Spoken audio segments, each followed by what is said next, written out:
Okay, it's 5:30 PM. We'll call this meeting to order.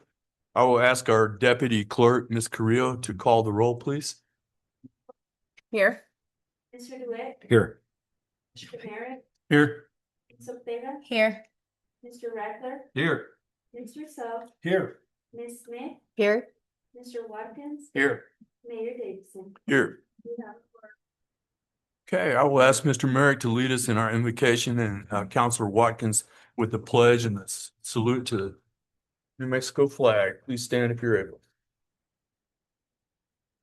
Our most kind and gracious Heavenly Father, we come before you tonight, thanking you so much for all the many blessings that we enjoy each and every day. And Lord, we just ask a special blessing on Danielle as she continues to recover and help her to recover fully and return back to us. And Lord, we just thank you for the gift of your Son, his willingness to come to this earth and to be our Savior. And we also would ask that as we go about the business of the city and the community around us, that we have wisdom in our decisions and help us to make sure that we have the best intentions of the city and you in our thought process at all times. And just once again, thank you for all the many blessings, and it's through your Son's name that we pray. Amen. Amen. Salute the flag of the United States. I pledge allegiance to the flag of the United States of America and to the republic for which it stands, one nation, under God, indivisible, with liberty and justice for all. The flag of the state of New Mexico, the symbol of perfect peace among united cultures. About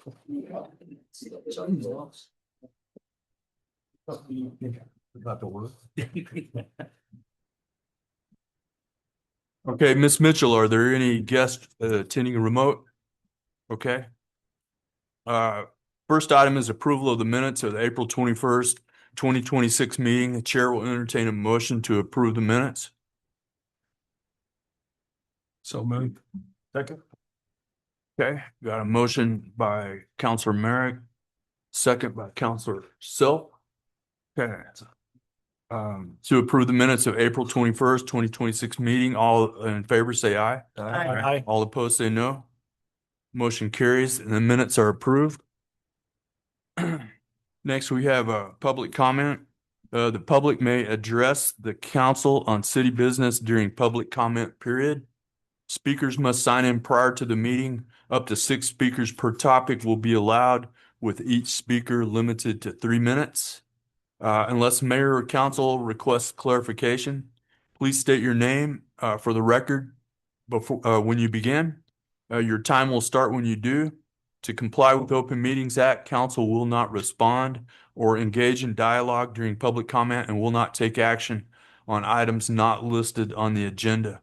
Please direct all remarks to the chair and follow meeting procedures so everyone has the same opportunity to be heard. Comments may be referred to the appropriate city department for follow-up as needed. All speakers tonight, including counselors and staff, make sure you speak directly into the microphones tonight. We'll have any speakers actually hold the microphones out there. And we have signed up. Cynthia. Okay. The floor is yours.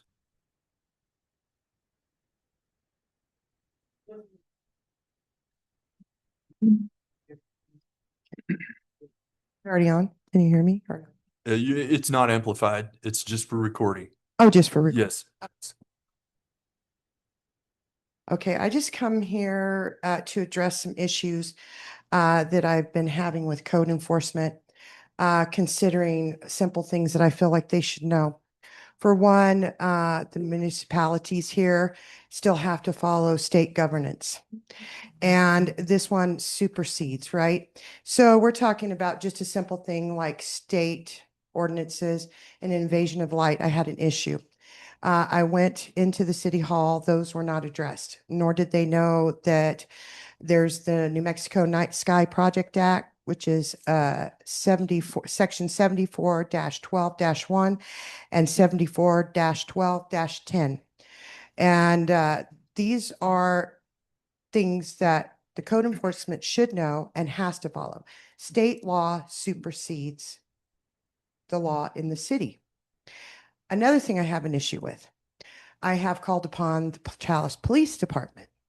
It was March 22nd. I had called and asked for somebody to check out since our water supply is so bad. I asked them to go and check it out. Somebody was grilling. We were under fire restrictions. It was extremely windy. They did not follow through. Another issue I had seems trivial, but the way my house is situated, there is noise that is constantly coming from across my street. That person has been talked to on 4 occasions by the police. At least that's what the police told me. And my thing is, I'm not concerned if I'm inside my home, but generally I don't even really have much time to sit on my porch and enjoy anything at night.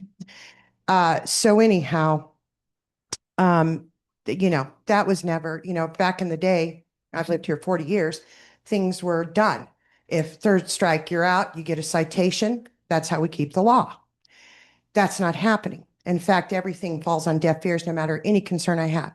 I don't, I don't digress back and think, oh, to myself, what is going on? Well, there's other things going on that I know is more important. I get that. But this has been happening for at least 2 years in the residence that I lived at. So I think too that we got to think about the water supply. We've had some fires. We're very dry. And I think that those need to be addressed and looked into, even if you have to look at IPRAs, because I've also contacted Mr. Williams down at the police department. Nothing was followed up on. Nobody called me back. And I pretty much feel like I was treated like I didn't exist and that I was a Karen. And these are really valid concerns. I own this property. I want to keep peace with my neighbors, and they interfere with that and calling me out or just not caring or come over and be gruff with me when all I'm asking for is just what my legal rights are, right, as a citizen. So that's all. Okay. Thank you. Okay, thank you. We have a presentation item 1. I'm honored this evening to present a proclamation declaring May 10th through May 16th, 2026 as Police Week, honoring the service and sacrifice of law enforcement. And I will read that now. A proclamation recognizing National Police Week 2026 and honoring the service and sacrifice of law enforcement officers. Whereas the Congress and President of the United States have designated May 15th as Peace Officer Memorial Day and the week in which it falls as National Police Week. And whereas the members of the Portales Police Department play an essential role in safeguarding the rights and freedoms of the city of Portales, and whereas it is important that all citizens know and understand the duties, responsibilities, and hazards and sacrifices of their law enforcement agency, and that members of our law enforcement agency recognize their duty to serve the people by safeguarding life and property, by protecting them against violence and disorder, and by protecting the innocent against deception and the weak against oppression. And whereas the men and women of the Portales Police Department unceasingly provide a vital public interest and stand ready to protect the citizens of Portales, often at great personal risk, and whereas we honor the memory of those officers who have lost their lives in the line of duty, recognizing their ultimate sacrifice for the safety and well-being of our community, now therefore it be resolved by the governing body of the city of Portales, New Mexico, that the week of May 10 through May 16, 2026 be designated as Police Week in the city of Portales, and we publicly salute the service of law enforcement officers in our community and in communities across the nation. Be it further resolved that Monday, May 15th, 2026 be observed as Peace Officers Memorial Day in honor of those law enforcement officers who, through their courageous deeds, have made ultimate sacrifice in service to their community or have become disabled in the performance and duty. passed, approved, and adopted this 5th day of May 2026. And Michael Davidson, Mayor, City of Portales. Chief, if you'd join me.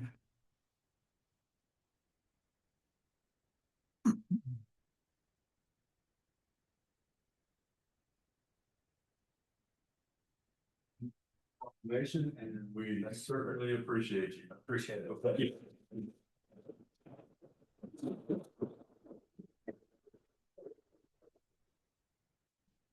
I can read it off the script. I'm gonna let Ron just. Okay, next item, we have proclamation designating May 17th through May 23rd, 2026 as Emergency Medical Services Week. Emergency Medical Service Week, Improving Outcomes Together, EMS Week proclamation. To designate the week of May 17th through the 23rd, 2026 as Emergency Medical Service Week.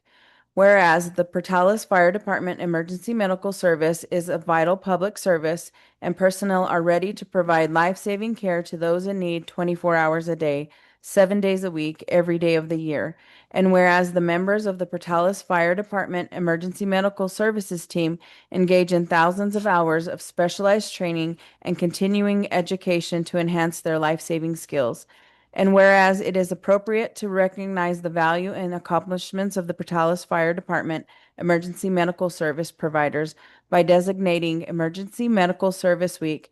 Now, therefore, I, Veronica Cordova, Mayor Pro Tem, on behalf of Michael W. Davison, Mayor, City of Portales, New Mexico, in recognition of this event, do hereby proclaim the week of May 17th through the 23rd, 2026 as Emergency Medical Service Week, which the theme Improving Outcomes Together. I encourage the community to observe this week with appropriate activities, recognition, and appreciation.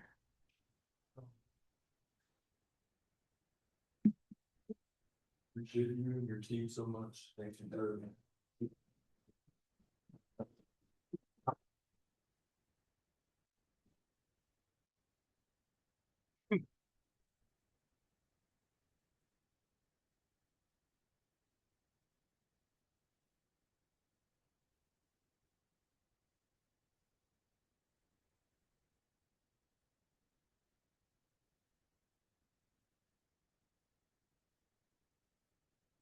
Okay, next presentation is regarding ISO score and response time. Chief Kathy, I'll turn it over to you. Thank you, Mayor and Council. I'd like to thank Mayor Pro Tem Veronica Cordova for requesting this. I think this is vital information for our community.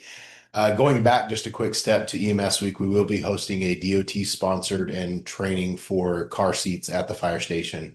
The plan is at 5:30 on Wednesday of that week.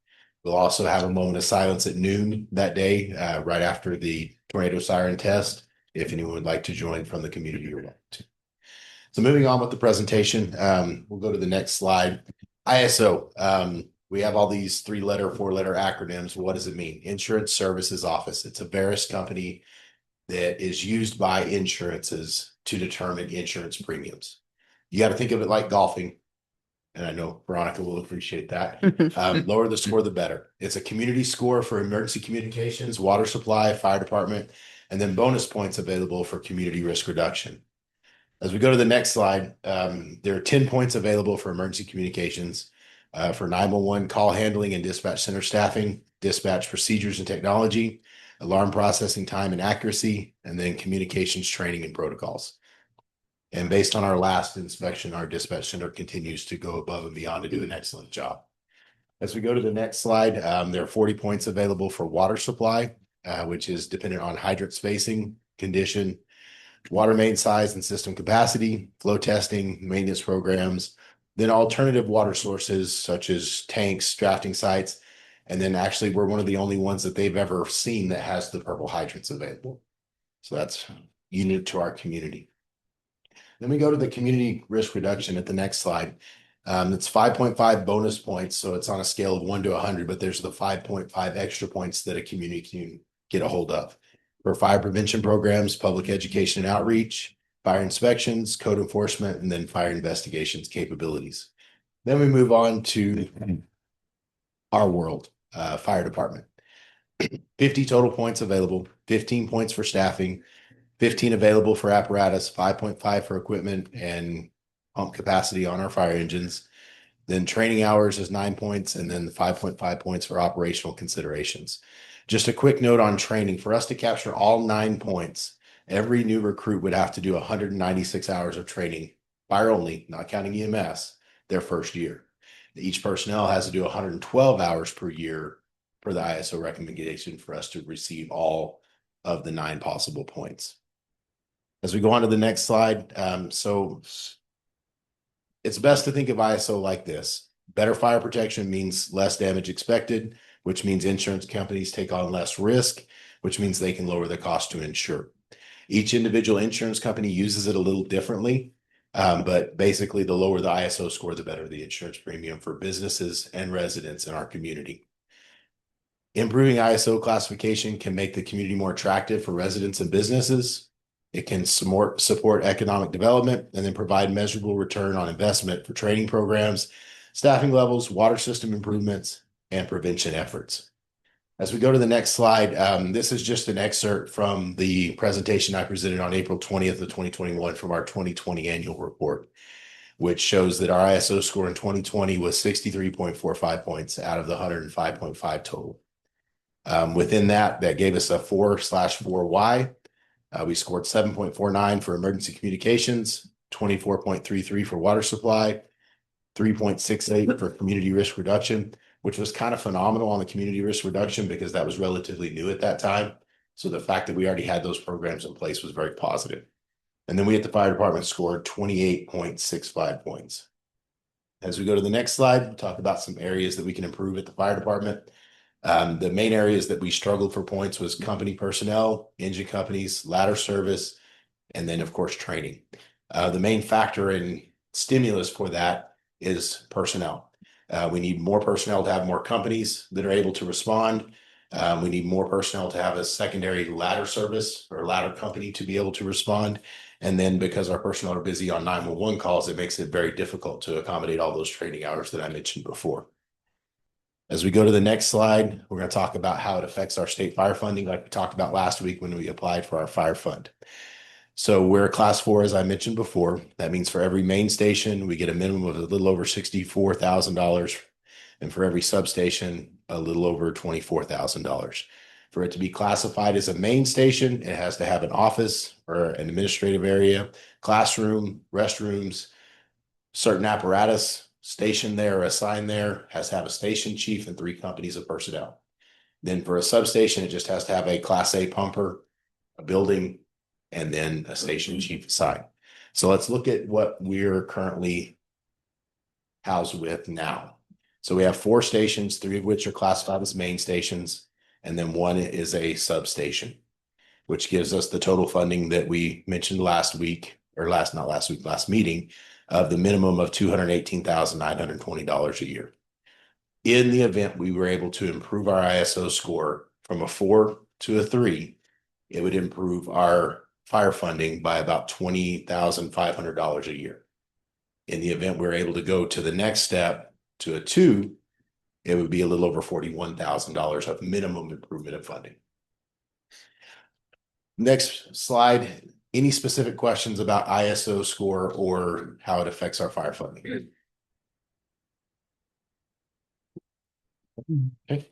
We'll move on to response times. NFPA, another one of those 4-letter acronyms, stands for National Fire Protection Association. They develop minimum standards for fire departments, for codes, best practices, for cities, departments, counties, and states to improve safety, effectiveness, and consistency in training, health, staffing, and response. The specific code that this talks about on the next slide is NFPA 1710, which specifically cites staffing, deployment, and response time. It recommends that we respond 4 personnel on every engine, 4 personnel on every aerial, and at minimum 2 people on every wildland apparatus. For a residential structure, minimum recommended personnel within the first 8 minutes is 17. Garden style apartments, strip malls, and commercial properties, 28 personnel. And then high-rise structures and industrials, 43 personnel. So we go on to the next slide. The big question is response times. Well, as we mentioned, ISO keys off of NFPA when it comes to response time, and there's a portion of that it falls under dispatch. So the response time actually starts for ISO and NFPA when the person calls 911. Dispatcher receives the call, then they dispatch the appropriate agency. The minimum standard for dispatch is 95% of the time they need to get those calls answered and dispatched within 106 seconds. As we go on to the fire department portion of response time, it's from the time dispatch alerts us, our turnout time, so the time it takes them to go from Monday cleanup to the ambulance, or from training to their bunker gear to in the fire truck, or whatever the situation may be, to in the unit, en route to the scene, and they arrive on scene. The recommendation is the first engine arriving on scene in 4 minutes, with the initial full alarm requirement of 7.8 minutes. As we go to the next slide, as I mentioned, the 7.8 requirement for fire, there is a shorter turnout time for EMS because it's not as hard to go from that uniform to an ambulance call as it is to get your bunker gear on. So there's a less time. So it's 7.4 minutes. As you can see on the bottom there, our response times have continued to increase on average. And the main reason for that is the first call, we're still great, 3 to 4 minutes response time, especially inside the city limits. Second call, 4 to 5 minutes. Great. Then we're out of people. And we're having to wait for people to come in on overtime, people to clear a previous assignment, or whatever the case may be to get that. So for our average to be roughly 13 to 14 minutes, and our first call being at 3 to 4 minutes, that last call, that third, fourth, fifth, sometimes sixth call is, in my opinion, an unacceptable wait. And with that, I'll be glad to answer any questions if you have them. Any questions for Chief? I just had a question. How do we compare to other stations in New Mexico? So realistically, I feel that we should be an ISO 4. Not a 4, excuse me, we are a 3. I think conservatively, I think that's a good goal. If we are able to get our strategic staffing plan, I think there is a small chance that we may be able to drop even to a 2. But as far as across the state, we are on par in comparison. And as far as staffing, what's the minimum to bump you up? Would that be So- almost automatic, or? It's not necessarily automatic because they do have to be trained, and they have to meet those training requirements. Fire 1 and 2. One thing I failed to mention is ISO only cares about structure fire. They don't care about car wrecks. They don't care about wildland fires. They are only concerned with structure. So that is the structural portion of the training. As far as adding the people, it would drastically improve those scores in all those different areas.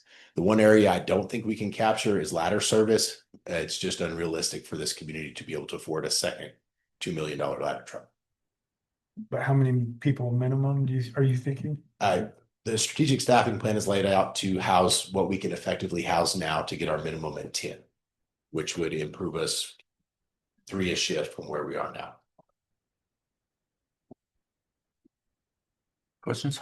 I don't even know if you keep records of this kind of stuff, but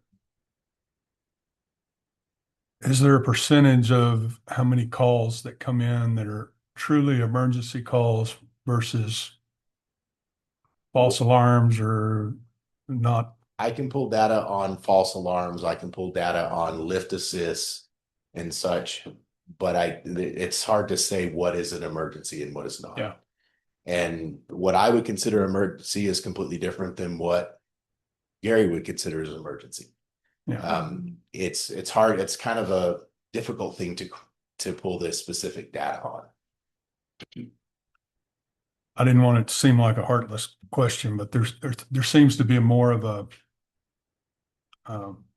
tendency to call nowadays than there used to be. So, Well, and one of our legislators, and I mentioned this at the last report that I did, brought up the data that you're more apt statistically to ride in the back of an ambulance to a hospital in New Mexico than any other state. And the main data-driven reasons for that is have you called to schedule an appointment at a doctor lately? And how long are they scheduled out? We have a huge need for healthcare in our state. that means that the bulk of that workload falls on to EMS and emergency departments. Right. Thank you. Mr. Mayor. Questions? Yes. You were saying, Chief, that the ISO score gets equals a better insurance rate, and you said that that helps the community. Would you explain how that ISO score actually relates to helping the community out? Absolutely. I appreciate the question. So first and foremost, it improves our funding so that we're able to buy more equipment to score better and to provide better training. That in itself is a huge benefit to the community. But when it comes to their own pocketbooks, if their insurance rates are better, then that's less money that they're having to spend on their insurance premiums for their home or their business. So the better the ISO score of our local fire department, it translates to better in personal insurance rates. The better community score. The Better fire community department is just a okay. portion of that score, but yes, ma'am. Okay. Mayor. Chief Kathy, when was our last scoring, and then when is it coming up? So we're probably due for our next scoring in the next year. It was in the beginning of 2020 is when the last inspection was. We do receive annual state fire marshal inspections to ensure our readiness, but that's not the actual scoring that makes the determination. And that'll take place on the 18th of this month. And you said once before that sometimes when you have educational things for the community to come out and do, and I'm kind of wondering if the child safety seat, does that play into that? So can you explain again how that works and how that affects the ISO score? Anything that this community does that is documented, that improves the community's or decreases the risk for the community helps that score. The fact that we scored what we did in 2020 speaks very highly of this great community. But with every fire safety talk, with every tour, with every car seat program, all of those things improve that community risk reduction. And those are bonus points that help get us to that next level. I just want to say thank you for taking the time to present this, because it is something that did help me whenever I was first starting to understand when you're talking about response times. So thank you. Further questions? Okay, thank you, Chief.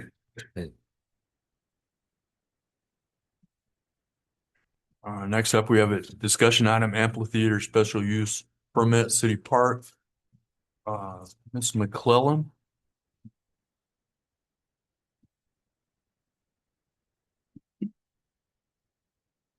Thank you, Mayor Council. So this is just a discussion item, no action to be taken on it.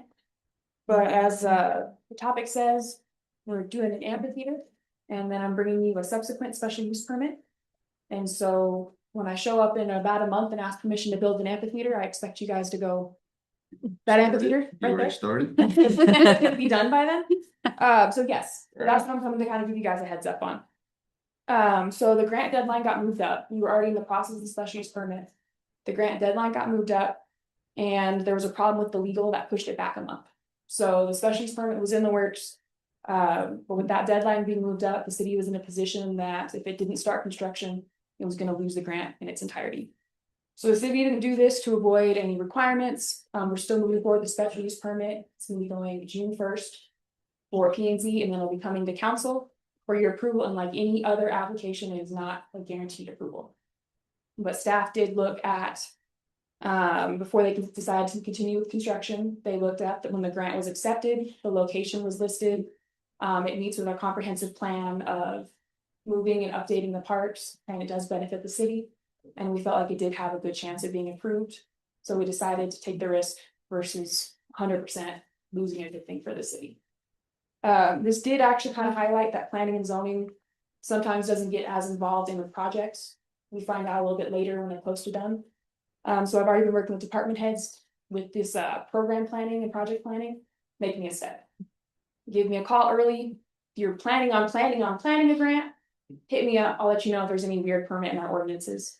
So this should be something that comes in front of you again. But I kind of wanted to give the heads up, so it reduces a bit of the confusion later down the line. Okay. But if you have any questions, I'd be happy to answer them. Any questions for council on this item? Okay, thank you, Director. Or you're still up, so, okay, we'll move to the next item. Okay, Resolution 2026-16 to allow free animal registration for the month of May in 2026. Go ahead. Thank you, Mayor Council. So what this is an action item. And so what I'm looking for is approval for the month of May, which is this May, to do free registrations for anyone in Portales. County people can do it too, but it's not required for them, but free registrations for anyone who wants it. So the background on this is the city ordinance says that if you have a pet in the city of Portales, your pet has to be given its rabies and it has to be registered with the city. No one registers their pet with the city. Anytime pets come in, anytime we talk to people and remind them, no one has this registration. So 3 years ago, we weren't in a place to enforce registration. If the dog wasn't attached to somebody bicycling or biting the mailman, we weren't interested. We had so much to do. We've gotten to the point where we can start enforcing the little things and be more proactive. So that's where we are. But what we want to do is we don't want to just suddenly start enforcing something that, even though it's been a requirement, hasn't been actively enforced. So the month of May, we would like to do free registrations. So as long as you have your rabies, your registration is free. We have talked to the local vet, which would be Caprock Veterinary Clinic, and they've agreed for the month of May to do 50% rabies shots for the community. So the community can go get the rabies shots at half price. And then we're working with Mule Street Vet to come down and do a low-cost rabies clinic that we will also be there helping and have our free registrations at, so you can get your rabies and then just register with us. So we're doing media blitz. We're gonna go really hard this month.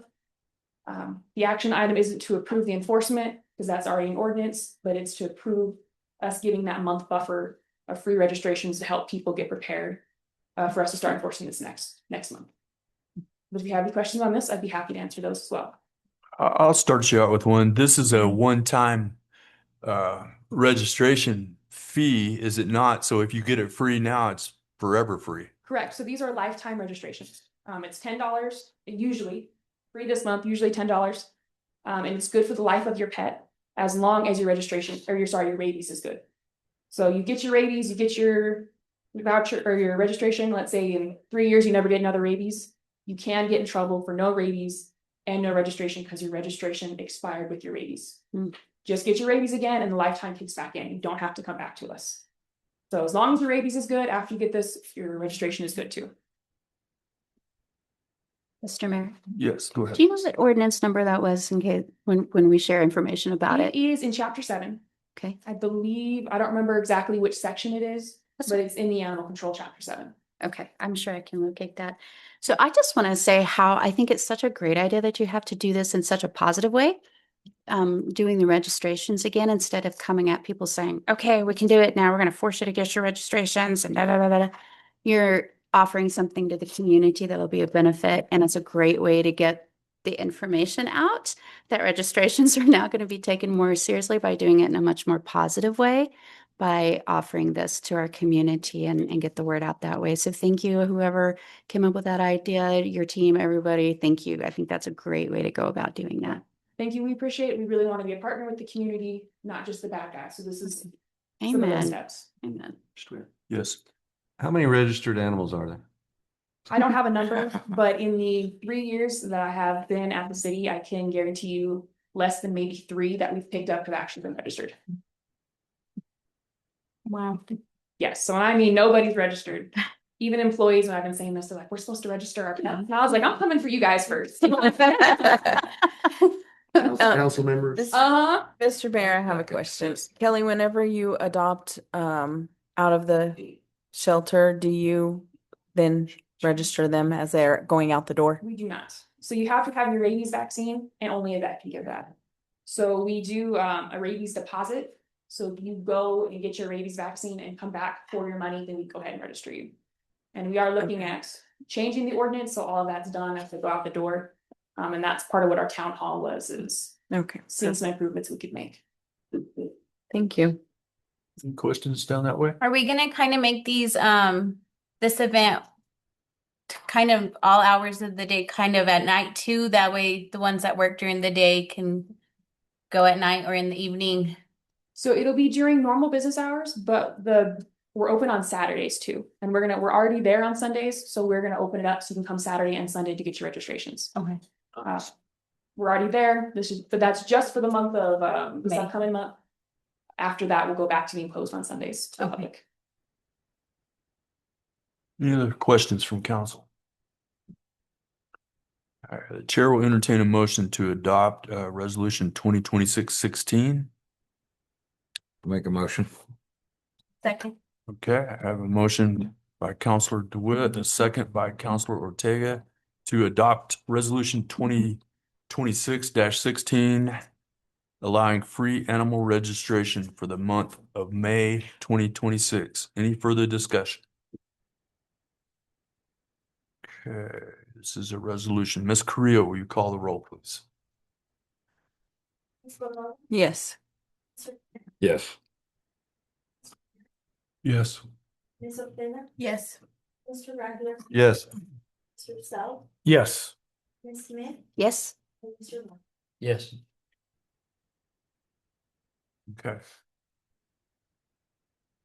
I'll be candid. I've owned many dogs over the years and have never registered any of them with the city. But, Register. I'm gonna take you up on that offer, so I'll be seeing you pretty soon. Okay. Okay. A funny note on that, not that funny, but when I first got to town in the water department window, there were registrations and free there, and I asked, I said, do you have one of these? And said, no, they're all gone. So someone's taking this stuff, but not. using it. I forgot to ask this question, but do you have to take the animal out there with you? No, No. you do not, just need your vet records. records. Okay. That shows us the breed, the name, the address, all that. I got one. I was gonna tell you to come get yourself. You bet. No, just a pain in the butt.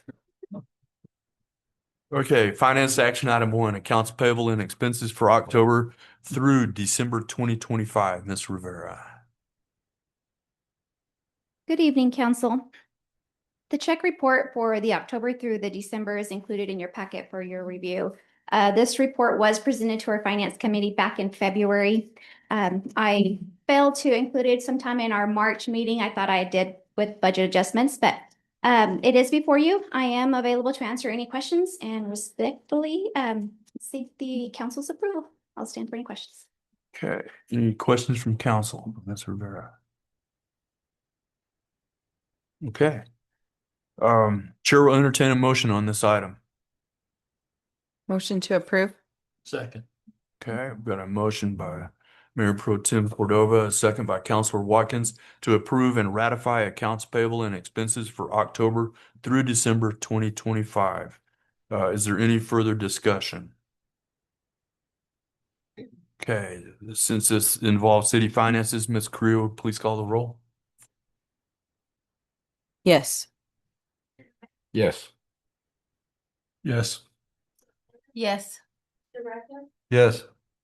Mr. Sell, Yes. Smith, Yes. Mr. Watkins. Yes. It passes. Okay.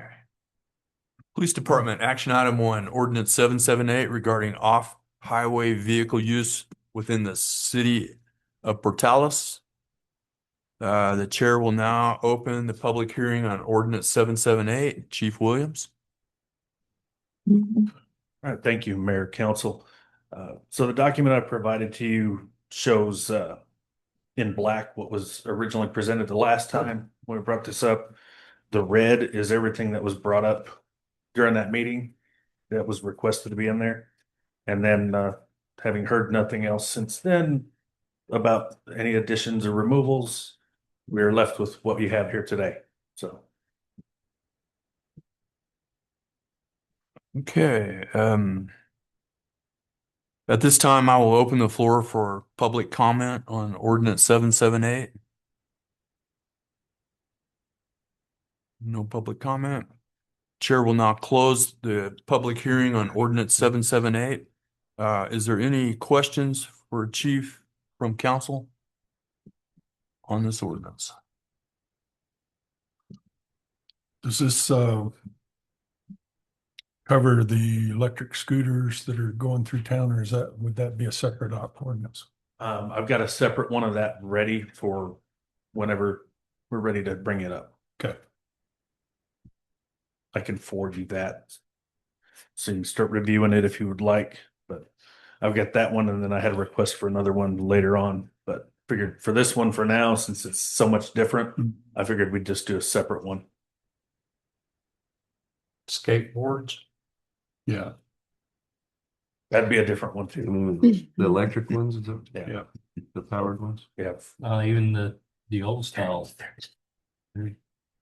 Well, for now, this one's related to the off-highway vehicles.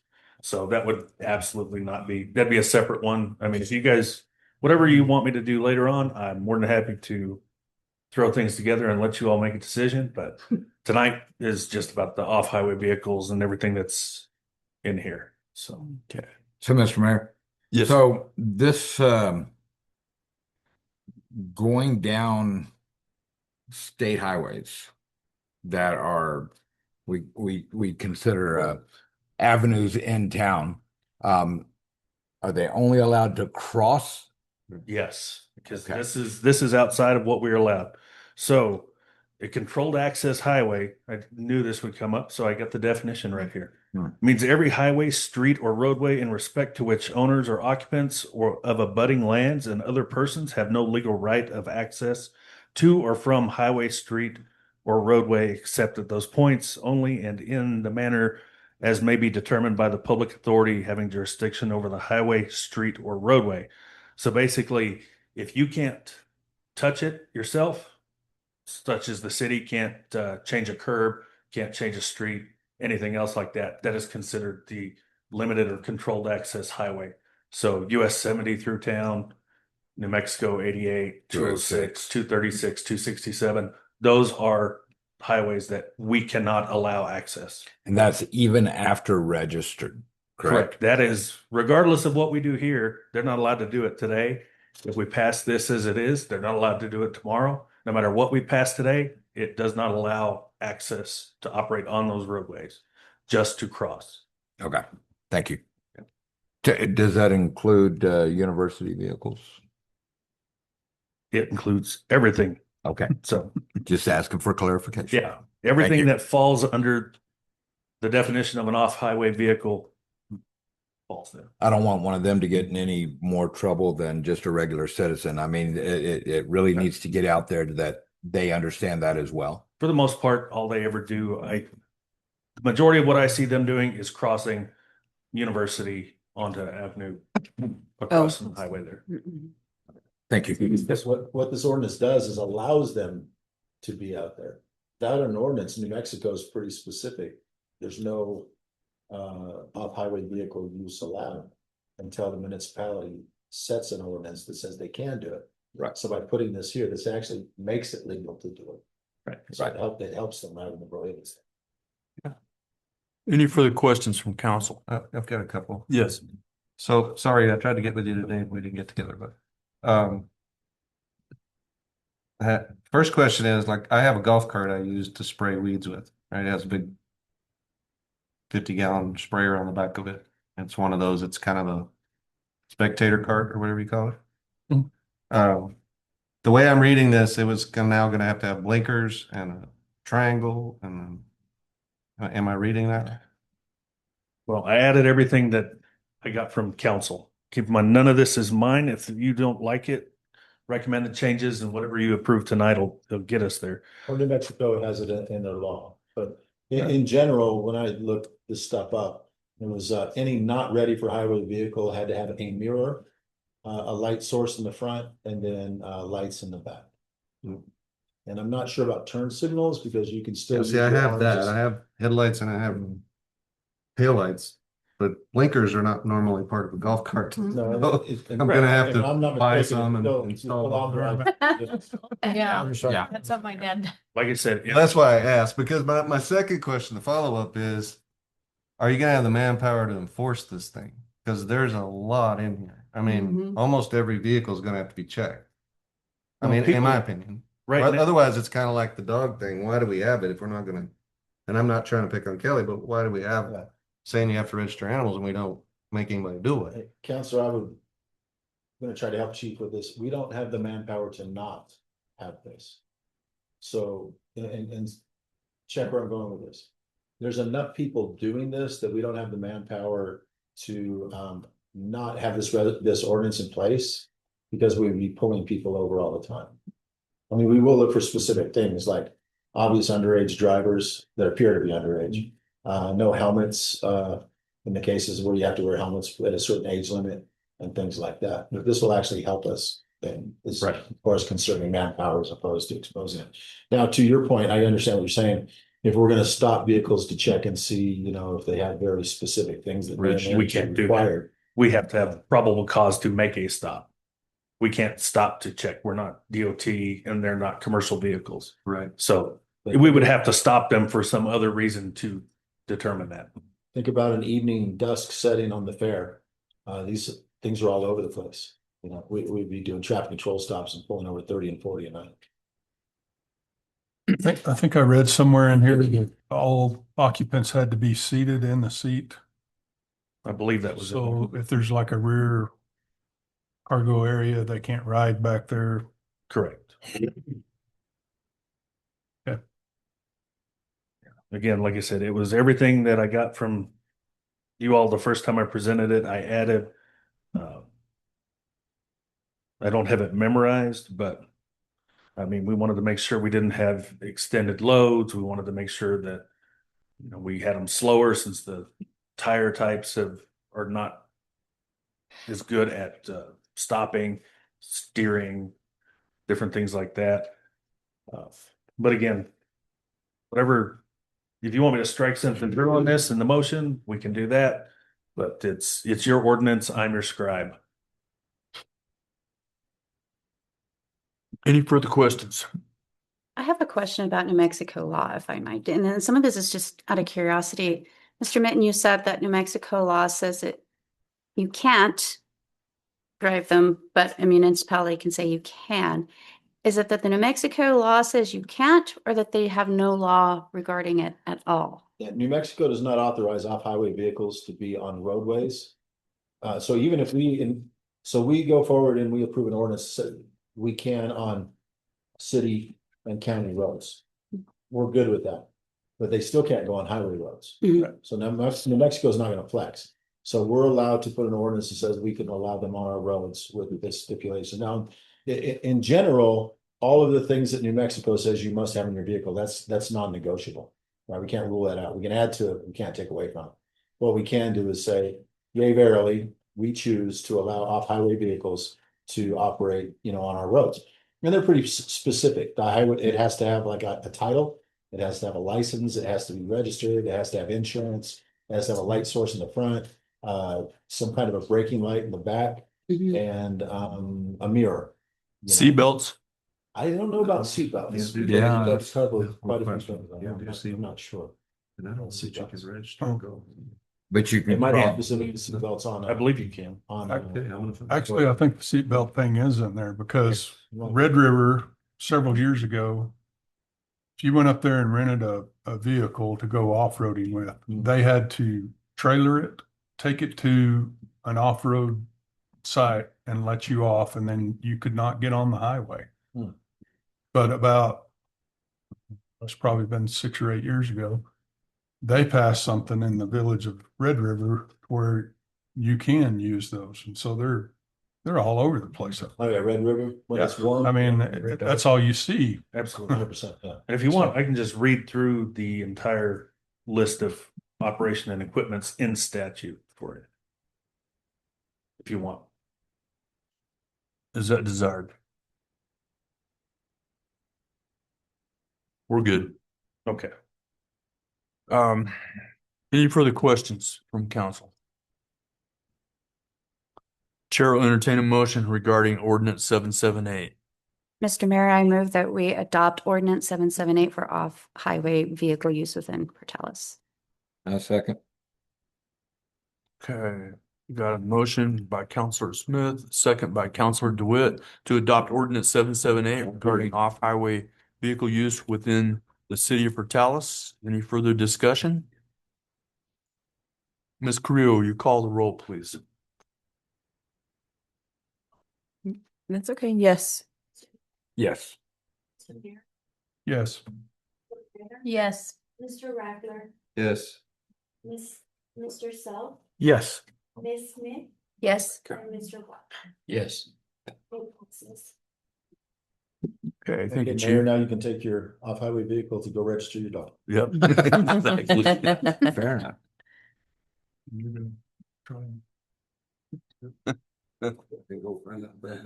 Okay, Water Department, action item 1, resolution 2026-15 for the WPF loan grant agreement dated June 12th, 2026 between the New Mexico Finance Authority and the City of Portales, WPF 6596. Mr. Gallegos. Mayor, Council, we brought this to you in March. It was reviewed by our old city attorney, and then we had changes of the guard, and so when it actually went through, she wasn't available for her signature, so we had to do the process over again. So we actually had this approved in March. We're just bringing it back towards you. This is for WPF 6596, and that's for the funds for the Lime Street project for the rehabilitation of the booster station and the tank. Okay. So I just asked for approval on this. Any questions from council on this? Okay, Chair will entertain a motion regarding resolution 2026-15. So move. Second. Okay, got a motion by Counselor Rackler, second by Counselor Watkins to approve resolution 2026-15 for the WPF loan grant agreement dated June 12th, 2026 between the New Mexico Finance Authority and the City of Portales, WPF 6596. Any further discussion? Okay, Ms. Carrillo, please call the roll. Yes. Mr. Dwight, Yes. Yes. Mr. Rattler, Yes. Mr. Self, Yes. Yes. Yes. Okay, thank you, Pat. Last action item, City Manager, Resolution 2026-14 for the 2026 update to the existing 2023 City of Portales Comprehensive Plan. Mr. Mitten, you've got the floor. Mayor, thank you, council members. If you don't mind, Chris, bring that document up. 2 weeks ago, I brought to you an update or a discussion item about updating the city's comprehensive plan and how important it was and why it was important. Tonight, I'm bringing before you the same plan as an action item. Last night, Dylan and others as members of the Planning and Zoning Committee, I briefed this to them. And I started off the briefing with, think about the most important thing you as a resident of Portales have ever done for Portales. The single most important thing. Keep it yourself. Don't tell me what it is. I'm not doing a magic trick. I just want you to think about it. And then I said, think about that, keep it yourself, and I'm going to present this to you because I believe I'm going to give you something that beats that idea, that trumps that idea. Because I firmly believe in my heart of hearts, updating this comprehensive plan may be the single most important thing you do as a council member, mayor, members of planning and zoning for this city for possibly the next 10 years. If you remember 2 weeks ago, I told you opportunity zones are an incredibly enticing to bring growth, prosperity, businesses, investors, developers, and other things to cities like Portales. The window only opens for 30 days every 10 years. This is only the second cycle that we're getting ready to go into that the federal government has ever done. This is the opportunity to make this happen. Now, the key to those opportunity zones is you must have the comprehensive plan for your municipality supporting your ideas of expansion. If you don't, you're out. You don't get a shot at it. When these came up, I remember I told you 2 weeks ago, when these came up, Portales got a very small spot of opportunity zoning. We have census tracts in 4 directions directly around the city that are prime for expansion and converting these into opportunity zones. The governor at her disposal has 65 opportunities to increase across the state. Much of the state is already covered by opportunity zones, but we weren't well represented 10 years ago. This is our opportunity to do it. Now I can do a couple of things here. I can go directly to the last slide where it asks you for a motion to approve the work we've already done, or I can take you through a recap. What say you? Same to me. I think we're pretty well. Ready to go. Yeah, we're ready to go. So you know, the big part I skipped was the plan itself. So the city directors and others have been working feverishly, putting other things aside to redo, develop, augment, and enhance the city's comprehensive plan. The librarian, Ms. Luscombe, said today, she's like, I wish we would have done this ourselves 10 years ago, because this plan that we just completed is so much better than the one that we started. And she's done an amazing job getting that there. The directors have done an incredible job getting her the data that supports that. So I just want you to say that. So Chris, if you don't mind, would you go to the very last slide on this slide deck, please? I think he was just kind of getting started. I was ready to hear it. Oh, if you want to hear it. We can take you through a recap. It's okay. You know, I'm not Would you very prefer sharp. to, Melvin? I think it'd be good. Go Really. for it. Okay, let's go ahead and start slide 2. We've got the audience. Okay, why is it important to do this update? Because there's many things. We updated our financials, we updated the different kind of opportunities, we updated SWOT analysis. We'll take you through that kind of stuff. But the main thing is we named opportunity zones that are named by the US Census Bureau and Department of Workforce Development, things that can be nominated. We've selected those by track number. We put them in there. We put the supporting data in there so these opportunity zones can come into fruition. We'll talk about what they are in a minute. Reason for the updates, you can read the other 3 bullets under there. We've updated data. We took it from 2023 data to 2026 data. Okay, next slide. What the opportunity zones are, these are zones nominated by federal government to augment businesses, to increase opportunities via taxation or lack of taxation across the nation, not just New Mexico. So that in underserved populations, rural communities, that big business type of things like Amazon distribution centers and things like that would be interested in coming to these communities because they would get a substantial, an amazing amount of tax breaks.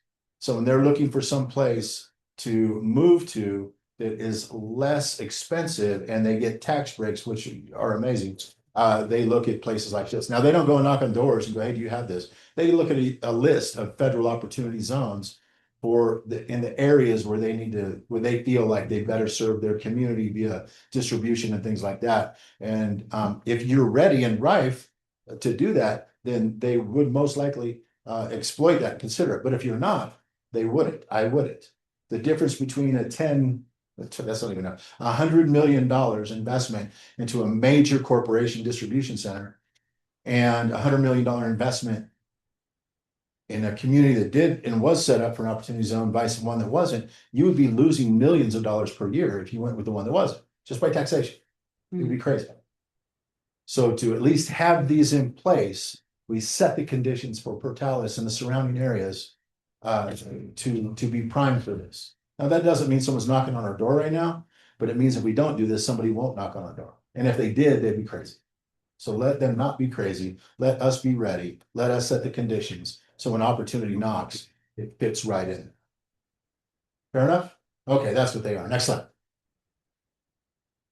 Why Oz's opportunity zones? We're Oz 1, came in on board the US government 2017, burned up for about 10 years. They made a few tweaks to it. We're now in the window. We are in the window, and so is everybody else in the United States, to nominate other US Census tract zones to be opportunity zones. You only get a 30-day window every 10 years.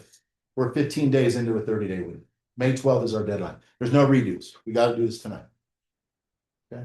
It spurs long-term investment, encourages job creation, and supports providing lower income areas. That's the bottom line. Next slide. You can read the 3 main tax benefits. Basically, you invest a lot of money, you get a lot of tax breaks for a lot of time. Next slide. Federal government's referring to this as Oz 2. We're in that 30-day window now. Folks like EBCOG, RCCDC will help us get that into EBCOG. The city cannot nominate this directly to the governor. We have to nominate it to the development agencies. They have to nominate it to EBCOG. EBCOG has to hand carry it to the governor. All those conditions are set. We've been working to make this happen. And once we get an okay on this, then that gets put in their plate and they take it forward. The federal government refers to the future here that's gonna be, it'll be voted on and the new zones will be delegated on July something, 2026. And that'll be referred to for the next 10 years as Oz 2. Cool name. Like I said, there are no redos. Our objective, our deadline is 12 May. That's not subjective. That's our deadline, 12 May. We run out of time. This means what we do tonight matters. Matters for the next 10 years. Right?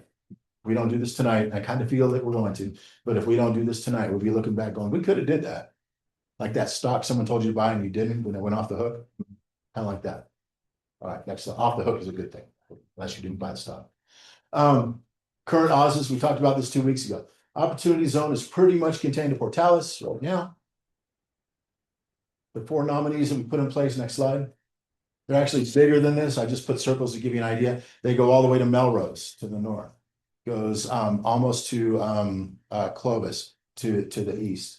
Covers the airport and goes west and goes to Dora, Elida, and whatnot to the south. They're the US Census tracts. We don't make them up. They go by very definitive lines. Next slide. Now, those are the Oz's and things, some other things we revised in the comprehensive plan itself, the strengths, weaknesses, opportunities, and threats. And we're talking about business and economy and so on when we did this. Updated strategic implications. We put a lot of emphasis on the Cannon Air Force Base growth and mission. We put a lot of emphasis on the Melrose bombing range and the Melrose aerial gunnery range. We put a lot of emphasis on the university and its growth over the last couple of years. And I'll talk in a few minutes about the LTs and STs or the O's.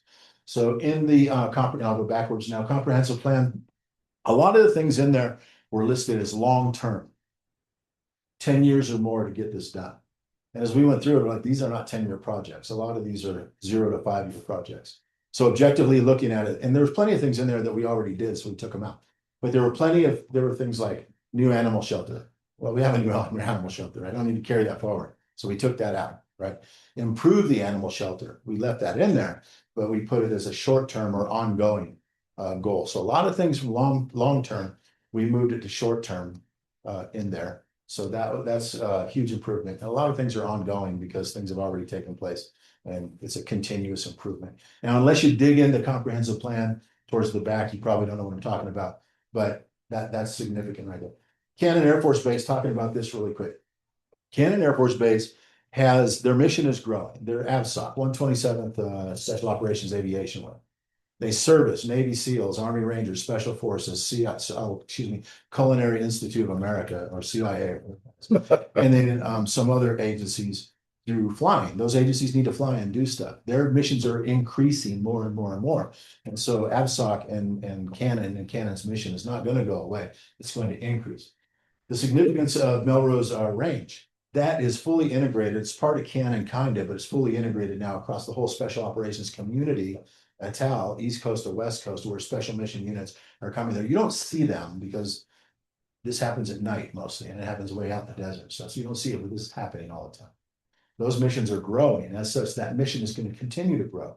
Now, the significance of that is right now, at this minute, this very minute right now, Cannon needs 2,200 homes. There are 1,800 families on wait lists, and there's no homes for them to move into. So they have to go on a 2-year waiting list to get a house on base. They're only there for a 3-year assignment, so on and so forth. What this is telling us, 1,800 homes from service members, about 400 homes for Department of the Air Force civilians, et cetera. That means about 2,200 single unit, multi-person family homes need to be built somewhere ASAP. Are we doing that? No, we're not doing it. But we want to be postured to do this. And that's what opportunity zones help us do. Because if developers come in and say, hey, yay, verily, I'll take advantage of that. And we can do that. Keep in mind, we're only 11 miles away from the back gate of the Air Force Base. Center to center, Air Force Base to the center of Clovis is 8 miles. Me personally, I mean, I already live here, but I would drive extra 3 miles to go to work back and forth. So my kids didn't have to go to a place where 4 people a week are getting shot. I would do that. Right? So we want to take advantage of that. We want to help those folks out. And 2,200 homes is pretty substantial, about 500 dormitory type of places and all that. We want to be set with opportunity zones, comprehensive plan, and have the ability for a developer to go, I'm gonna help you do that. So we're gonna help those people do that too. ENMU is growing 20% in the last couple of years. No indicator it's gonna stop. That's why we have to be cautious with these kind of things. And these are the types of things that we put in the comprehensive plan. Next slide. Talked about housing there. Just kind of covered most of that. Economic development. Gross receipts tax we know is increasing. It's not hitting the complete mark that we thought it would, but it is showing some increases. Tourism, we kind of updated the thing, talked about, I don't know, Best Western nominated, now it's Comfort Inn, we changed that. Lodgers tax is interesting. Lodgers tax is actually increasing, so the revenue from lodgers tax is showing an increase for whatever reason people are visiting. But what it does show is they're increasing the revenue from lodgers tax, but it's decreasing during the winter. Overall, it's still increasing, which is a good thing. But it just tells us as a community, we might want to do some stuff in the winter, keep people, coming here for whatever reason. That was interesting, and that's put in there. And then keep in mind, when we put more houses in there and people do come to live in those 2,200 houses we build, if that ever happens, then so does everything else. So you need someplace to buy Huggies and gas and, whatever else you buy. So I don't buy Huggies anymore. Maybe as I get older, I might again. Next slide. Okay, community and fire. So we don't updated these things in the comprehensive plan. Next slide. You went there. Updated a little bit about transportation. Next slide. This is pretty standard. Updated this. We got some new emergencies, warning devices and things. Put that in. Next slide. Implementation and next. So, okay, so last night got through planning and zoning, you then unanimously decided to push this forward to you, recommended unanimously that you approve this. That's what they did. So now it's that was in planning and zoning. We selected the specific tracks for opportunity zone applications. Now it's in front of you for consideration and approval. If you consider it, you approve it. Now we go on the next steps of logging this with RCCDC. And move forward with submitting applications for the Oz's at the EPCOG level and then to the governor's level, et cetera. Okay. Next slide. Money slide right here. Any questions, any comments, any motions to approve? So moved. Second. Were those motions? Yes. Okay. Got a motion from Mayor Pro Tem Cordova. Who did the second? Okay. And second by Councilor Watkins to approve resolution 2026-14 for the 2026 update to the existing 2023 City of Portales comprehensive plan. Is there any further discussion? Aren't you glad we went back through that? Yes. There were several slides in there that weren't there the first time. That's correct. We augmented some data. Ms. Carrillo, will you please call the roll? Yes. Mr. DeWitt, Yes. Mr. Mayor, Yes. Ms. Ortega, Yes. Mr. Reckler, Yes. Mr. So, Yes. Ms. Smith, Yes. and Mr. Lucky. Yes. It passes. Okay, awesome. Well, that's amazing work. Well, and thank you for that. And like I said at the start, I firmly believe this is probably the single most important decision that you have made or will make. And I started to realize it more and more. I'm not up here to beat the drum about Mr. Minton, but I'm going to beat the drum about Tana right now. So let me tell you something. Doing something like this is a huge task. We didn't know we were inside the 30-day window until we were already inside it. And I called Tana and said, hey, she is awesome at like punctuation and things. And as a staff, we know it because she corrects us when we're doing some stuff and keeps us on track. Tana took this project on. She took it from cradle to grave and has gone through every page of this over and over and over again. We're probably going to get a bill on our, cell phone plan because she's called me several times. I'm not even joking about this. I know it's been keeping her up at night because she said, Mr. Minton, I'm not sleeping over this. She worked tirelessly over the last few weeks to get this done. Think about what it costs. If we go to normally in a municipality, we would contract something like this out. It would take about 5 or 6 months and it would cost us $50,000 to $100,000. I guarantee you, just the way this works, this is what this would take. And Tana undertook this task and got this done and got this across. So it's amazing work. Thank you so much. I promise we wouldn't have done it without you. Thank you, Tana.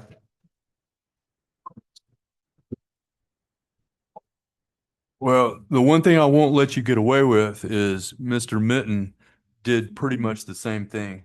I saw him working tirelessly over this and going over and over and over this data. And this was kind of put on his plate last minute. Oh, by the way, we need this in a week or two. So, and this is a decade before we could even do this again. So thank you, sir. I appreciate you as well. So my pleasure. Yeah.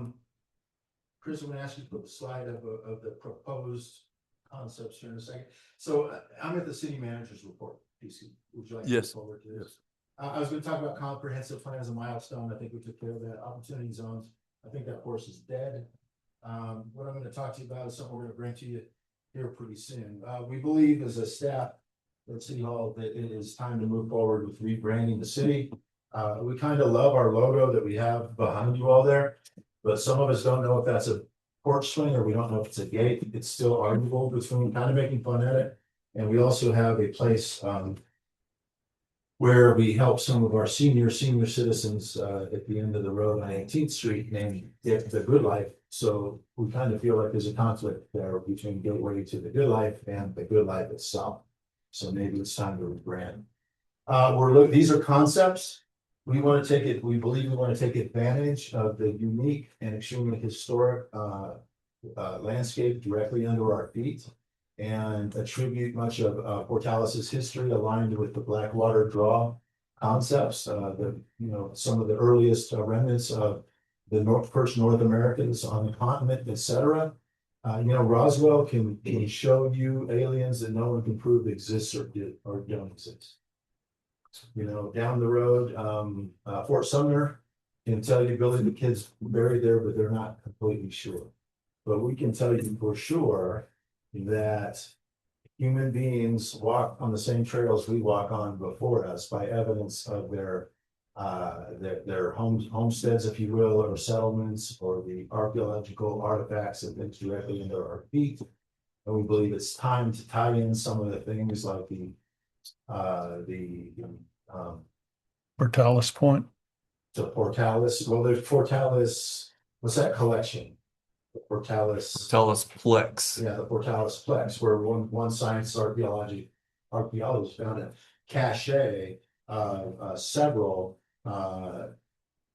spearheads that were named forevermore, as the Portalis Plex Center for Study and so on. But the skate park has woolly mammoths on it. Didn't really notice.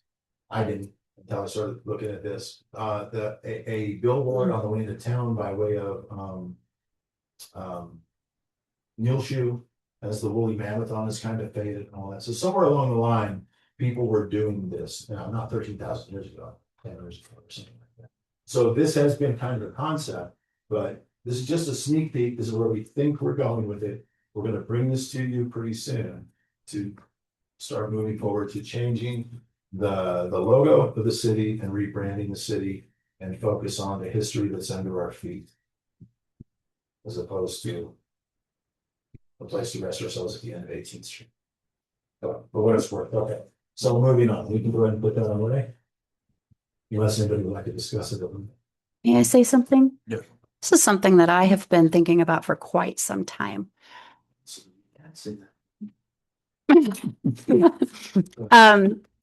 I campaigned with this idea, and this actually came to me a few years ago. And it's just like Mr. Mitten said, I remember watching Roswell turn around using aliens as a tourist attraction. And I've always thought we have the archaeological dig here. I mean, real things, and children love dinosaurs. They love dinosaurs. And I've always wondered, why is Portalis never capitalized on what we have here? So when I saw this come up, I thought, I think this is a good direction for us to finally go and capitalize on what's been here, like you said, for thousands of years. And I think eventually over time, we can draw people here, bring their children to learn about things that actually existed and that maybe they can come and do in festivals. And so I've got all kinds of crazy ideas about it, but I think this is something we can definitely do. So I'm really excited about seeing that. What if we made a contest out of this? What if we let the public submit their designs to rebrand. We might find some true artists out there that could come up with a concept that, would be a perfect fit. I see nothing wrong with what you're putting up there. It's just, kind of turn a little community energy into it. But they can like go off this theme and off this concept and. Well, it engages the community, you get buy-in. Yeah. Now, I'm not opposed to this. I'm just gonna throw one element back out of it. School is going out. I mean, anybody can do it and it could be a summer project, but it probably would be best served, when school's in session, maybe no, just a concept. I will throw one thing in is that part of the timing has to do with the city is rebranding the website as we speak. And we will either be putting the old logo on that website for many, many more months, or we're gonna take a new direction with the new logo. So it's worthy to be thinking about sooner than later. I'd thought about the contest as well, but possibly as the slogan, having this logo, but let the public come up with the slogan that goes along with that. I mean, you could put a notice out and put a 2 or 3 week deadline on it. Yeah. So, all of these things are good. I think I took a liberty I shouldn't have taken. And I don't want to shut anybody down, but I'm actually doing the city manager's report and we turned this into a discussion, which I don't think is allowed. So we probably should shut it down. I didn't do that on purpose. I apologize. I just wanted to give this thing. Yeah. But we ended up doing this. Probably shouldn't. So anyway, that's what we're thinking, something along those lines, something that we can, we can verify there was a culture before us on the ground and let us involve the history of Portales, the modern day Portales as we move forward. Budget development's ongoing. Finance committee heard some stuff. The city council heard some stuff. We're going to give detail in simpler terms, and we're going to show the budget in the in one left case context and in one right case context, and we'll see that around the 21st. That's coming up. I don't want to dig too much into that. We did talk about water rates several weeks ago. The contract is going well with the third party external data engineers who are going to take an objective, unbiased look at all things utility rates. And so we've done the first legal review on that, and it's back with the engineers to accept or modify the legal opinions of the first look from our contracted attorneys. So that's going well. You should. And we have an attorney applicant for the city attorney position, and we have a 2 o'clock Zoom call tomorrow for counselors that would like to be involved with that. Please let me know between now and say 1 o'clock tomorrow, and then we will get you on that Zoom call. We want to audit that Zoom call and be part of that.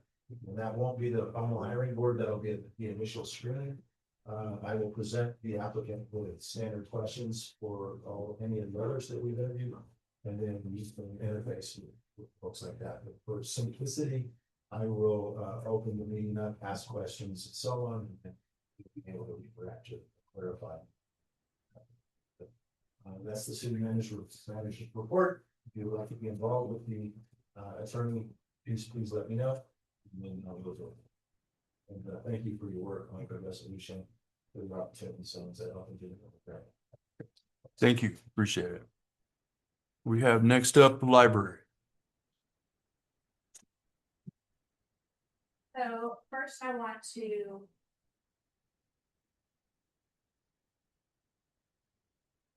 thank Mayor Davidson for coming to the Friends of the Library meeting today. He had one of the biggest turnouts I've ever seen for Friends of the Library. So thank you for coming by and doing a good program for us.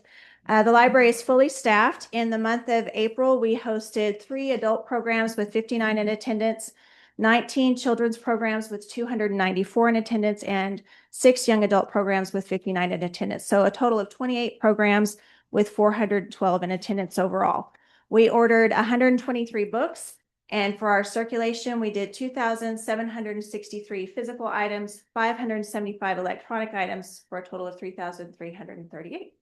So that's all I have. Okay, communications. Good evening. My department is still fully staffed.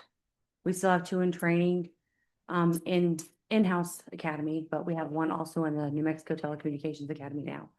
He will graduate next Friday on the 15th. 3 dispatchers I have will be attending the New Mexico APCO conference next week in Ruidoso. And that is for them to get their continuing education credits that they need to maintain their certifications.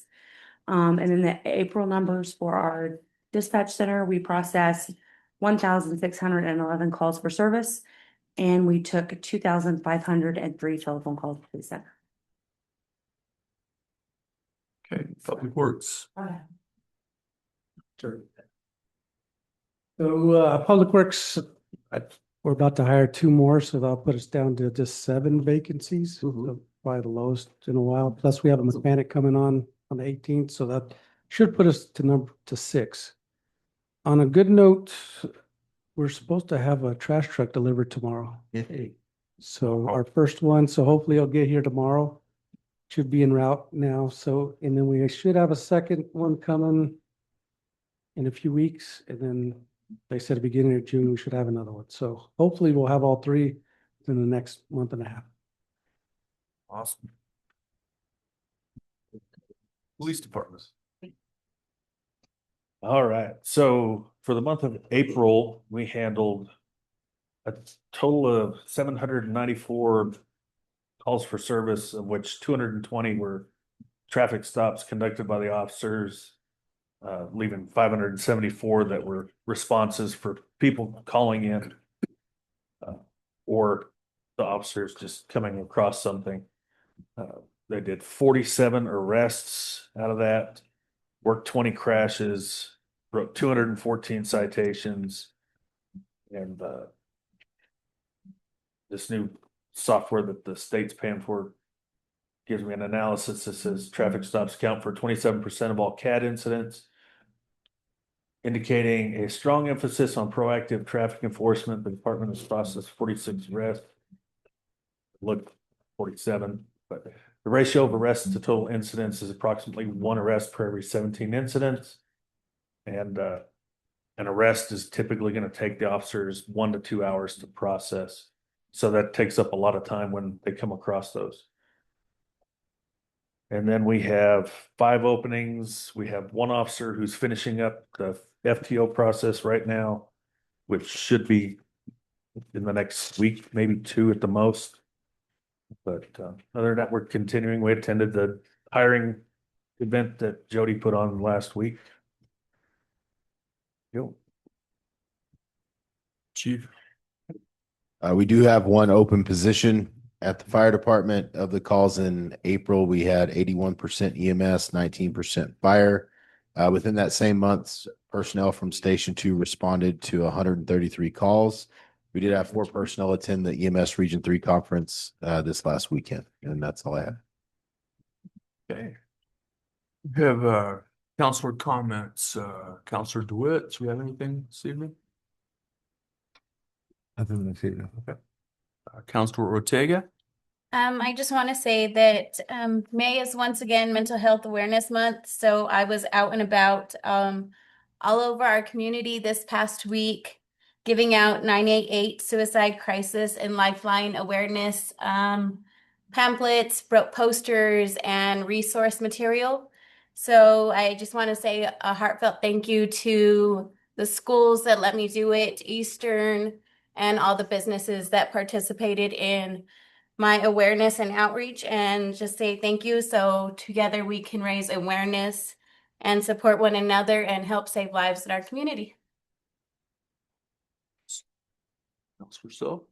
Yes, I just want to say thanks to the staff and everybody that worked on that opportunity zone. I agree with Mr. Mitten. That's a great thing that we just passed, and thank you for all your hard work and the whole team. And it's a team sport, so Nobody likes tax, but unfortunately it's our biggest expense for everybody in their life. So it's a big deal. So as far as city streets, I had a complaint by Walmart, one of the Great Road, but when you're going north towards Cannon, Pat, there's a raised part of the concrete.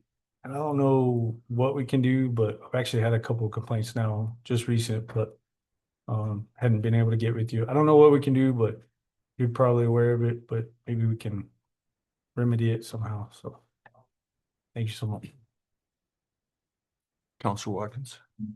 No, you're good. Mayor Pro Tem? I just want to thank the fire staff for always attending the meetings and being participants in our meetings and adding value. And for the staff and Chief Kathy for the community education that you provide to our community. Ms. Luscombe for supporting other departments besides her own and going over and above for everything that you do. So thank you for all the work that you did on the comprehensive plan as well. Janelle and team for the participation and the value that they provide to the ISO impact. Without you answering the phones on that other end, our first responders, both fire and police, cannot make it to their calls. So thank you. And then Mr. Minton and the staff, the full staff, for pivoting on this, getting our comprehensive plan and the opportunity zones taken care of. So thank you. I know it was a tall mountain to climb, and you guys did a great job. So thank you to one and all. We appreciate all the hard work that everyone is providing to the city. Okay. Counselor Merritt? Ditto to what she said. And that's a speed bump. That road's too smooth right now, so that's a speed bump to get you aware before you get to the stop sign. It's just on one side. It's just that'd be the northeast side. So on Kilgore, That's yeah. a solution. Put a speed bump over it. Right. Counselor Rackler? I agree with everybody else. Sorry about all the kudos are from all of us, seriously. I did want to say on the 18th and by IGA or Farmers Market, I did see them put up a sign today, which was nice for the turning, but I still haven't seen road markings, but I know you're on them about it. So hopefully they'll get that soon. But I did see them put up a sign today, which was nice. At least we can tell which lanes for what, because that one still concerns me. I see people run that all the time. So going the wrong lane. So, but I know you're working on it. I just appreciate they at least got the sign up today. Make sure everybody that's there watching for it. That's it. Have I forgotten anybody? Counselor Smith? I always listen and cross things off as people are saying things, so I don't repeat anything, but I agree with that thing that y'all are saying is really great. Early voting begins today. Please encourage your neighbors and your friends and everybody to get out, make sure their voices are heard and that they get to vote. The phone bank, the AI phone answering machine. I don't even know if we can call it a machine anymore, but Miss Mitchell had asked a couple of us to give it a shot when we were doing the test run, and I did. And I spent I don't know how long I spent on it, but I asked it several different questions to different departments. It did a really great job. It was kind of fun to do. And then I neglected to tell you how great it was. And so I apologize, but then I called the water department today and there it was. So it was working really well. I thought that was really neat.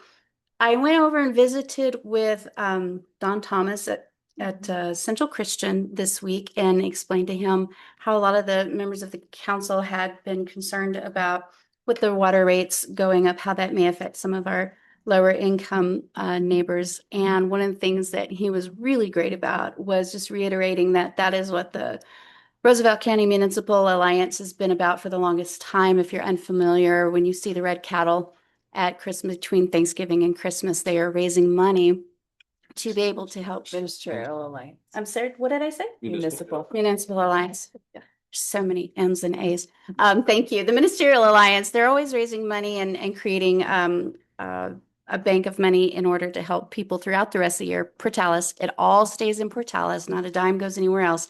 And that's all to help people that may be needing help with utilities. So he was very excited to say that Ministerial Alliance would be happy to step up and if we can just get the word out and just let them know that they will not only help anybody with their water rates, but with any of their utilities. And they're going to put out some flyers and everything since we do have this this most recent thing that has happened, and they're going to do their best to reach out and help some of our community members that might be a little nervous about it at first.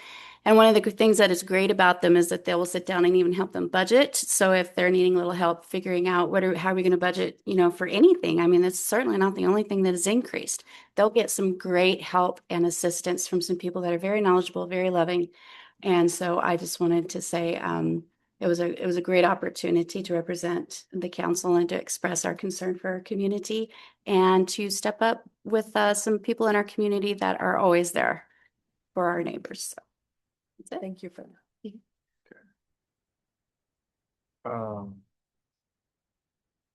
Mayor comments. So I did have a great time today at the library. I appreciate the invitation to come over there. We just kind of visited and talked about our hometown. I think the conversations like that matter more than a lot of people realize. Tomorrow I'm going to join Quaylene at the chamber for a kind of an impromptu State of Portales video. It's informal and unscripted, so just a chance to share where we are, where we're headed. Looking forward to that.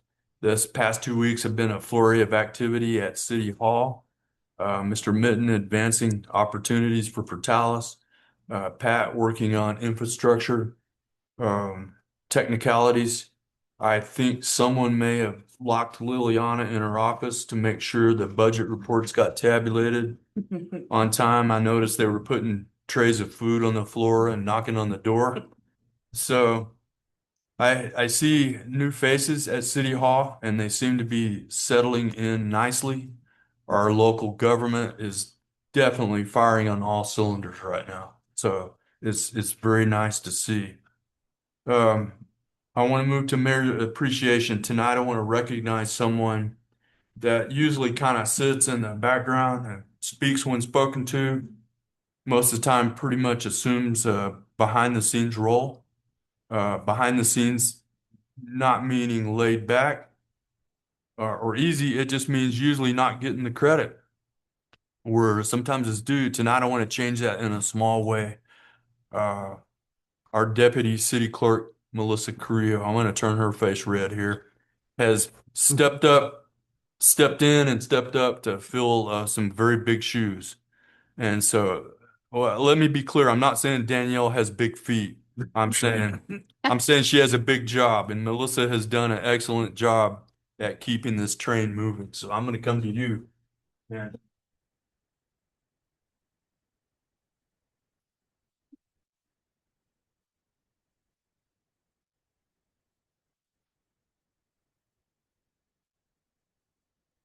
Now you get to do a speech. You guys,